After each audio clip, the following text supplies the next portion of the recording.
बहुत समय पहले की बात है। एक जंगल में टिम्पर नाम का भालू रहा करता था। उसका एक मित्र बंदर भी था जिसका नाम जग्गू था। जग्गू और टिम्पर दोनों साथ में ही रहा करते थे।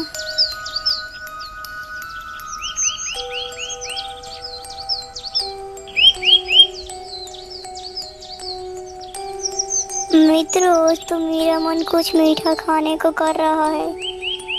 अरे मित्र, तो इसमें कौन सी बड़ी बात है। चलो मैं आज तुम्हें आम के मीठे मीठे फल खिलाता हूँ। नहीं मित्र, फल तो हम रोज खाते हैं। चलो आज कुछ और चखते हैं। लेकिन मित्र, तुम और क्या खाना चाहते हो। अरे मित्र, मैं कह रहा था कि यदि मुझे आज थोड़ा सा शहद चखने को मिल जाता तो मजा ही आ जाता। लेकिन मित्र, शहद चखने के लिए तो हमें मधुमक्खियों से निपटना पड़ेगा। मित्र, इसमें तो बहुत ही ज्यादा खतरा है। अरे मित्र, तुम मेरे रहते हुए इतना डर क्यों रहे हो। चलो मेरे साथ। इतना कहकर दोनों मित्र शहद की तलाश में निकल पड़ते हैं।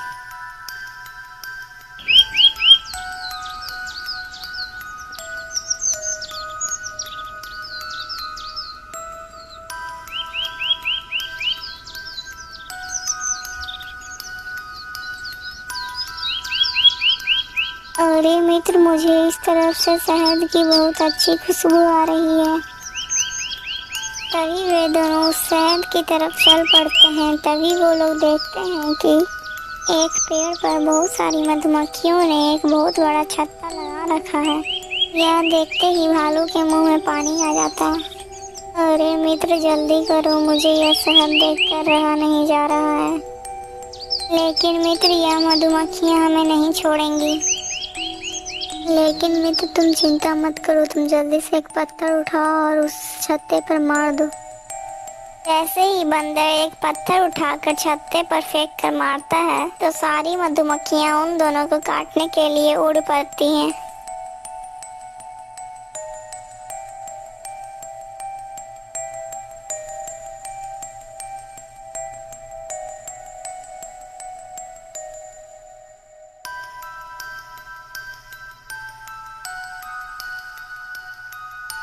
फिर वो सारी मधुमक्खियां भालू के मुंह पर काट लेती हैं, जिससे भालू की आंखों से कुछ भी दिखाई नहीं देता और भालू बहुत ही ज्यादा दुखी हो जाता है।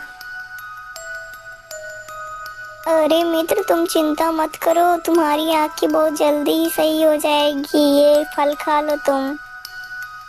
नहीं मित्र, मुझे भूख नहीं लगी है, तुम ही इस फल को खा लो।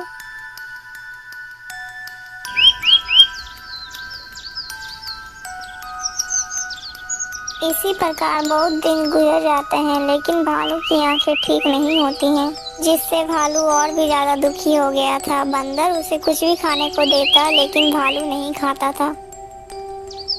यह सब देखकर बंदर भी दुखी हो जाता है।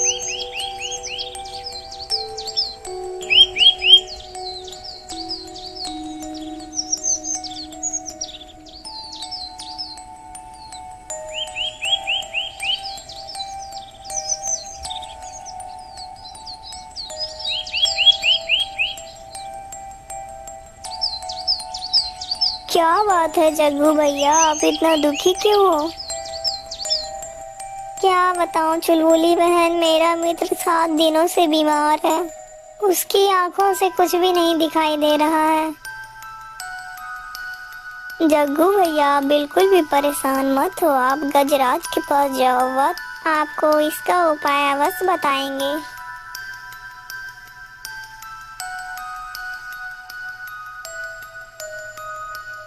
मित्र, तुम परेशान मत होना, मैं तुम्हारे लिए दवाई लेकर अवश्य आऊंगा। इतना कहकर बंदर हाथी के पास जाता है और उसे पूरी कहानियां सुनाता है। जग्गू भाई, तुम परेशान मत हो, इसका उपाय है मेरे पास, लेकिन उपाय बड़ा ही कठिन है। गज्जू, बस तुम मुझे अपना उपाय बताओ, मैं अपने मित्र के लिए कुछ भी कर सकता हूँ।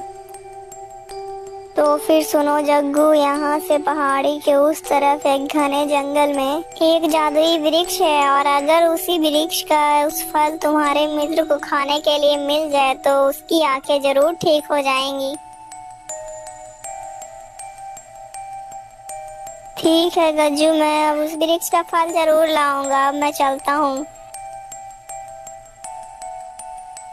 रुको जग्गू, मेरी बात सुनो। उस वृक्ष की रक्षा एक परियां करती हैं। यदि वह परियां तुम्हें उस फल को दे दे तो तुम्हारा मित्र अवश्य सही हो जाएगा। ठीक है गज्जू, मैं अपनी जान देकर भी उस फल को अवश्य लेकर आऊंगा। इतना कहकर जग्गू वहां से चल पड़ता है, और वो चलते चलते उसी जंगल में पहुंच जाता है जहां वो जादुई पेड़ था। आखिर वो पेड़ कहाँ हो सकता है? दद्दू ने तो कहा था कि वो पेड़ इसी जंगल में है। मुझे तो यहाँ सारे पेड़ एक समान लग रहे हैं। जग्गू को जंगल में घूमते घूमते शाम हो जाती है, लेकिन उसे वो पेड़ कहीं भी नहीं मिलता है। हे भगवान, अब मैं क्या करूं? कहाँ ढूंढूं उस जादुई पेड़ को? शाम तो हो गई है। यदि मैं बिना फल लिए अपने मित्र के पास जाऊंगा तो मैं उसे क्या मुंह दिखाऊंगा? नहीं नहीं, मैं बिना दवाई लिए हुए यहाँ से नहीं जाऊंगा, चाहे कुछ भी हो जाए। मैं यहाँ से दवाई लेकर ही जाऊंगा। दोस्तों, अगर आपको ये वीडियो अच्छी लगी तो प्लीज़ वीडियो को लाइक करके चैनल को सब्सक्राइब कर दीजिएगा। दोस्तों, यह वीडियो यहीं तक थी। इसका पार्ट 2 देखने के लिए हमारे चैनल में ज़रूर आइएगा।